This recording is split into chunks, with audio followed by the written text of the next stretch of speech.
If I were to say you have a cavity in your tooth, you'd know what that means.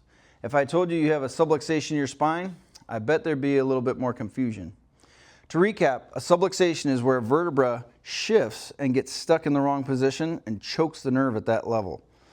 This problem is caused by either big events in our life, slip, fall, accidents, birth, or a buildup of smaller events, poor sleep position, bad posture, repetitive movements. After giving birth, moms would tell you how much discomfort and pressure there is as the baby's being born. Their delicate spines undergo extreme forces during the birth process, which is why we take care of so many babies at our office. These subluxations start early on in life and wreak havoc in adult spines. For example, kids fall and land on their butts all the time, but as long as they didn't break something, parents assume they are fine. Here we have optimal health. And we come into life and we're up here doing well. And as we're born, that's stressful to our spine. As we become toddlers and start moving around, repetitive falls on our butt. Then maybe we pick up sports as a kid, and then we have repetitive movements that we do at work that are wrong. We sit all day. All these things, car accidents, they add up and they get us down in here. That is the pain zone. And that is no fun.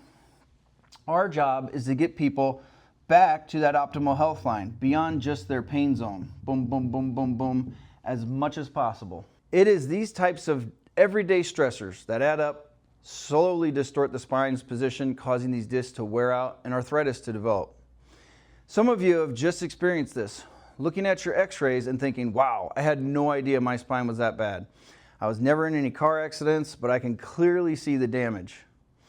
Subtle and accumulative wear and tear from everyday life is commonly how most people damage their spines. Just like cavities develop in teeth, subluxations can cause a multitude of symptoms or sometimes no indication that something is wrong. Only 18% of the nerves actually sense pain. Most coordinate the various functions happening throughout the body. How do we determine which vertebrae are the problem if there are no symptoms?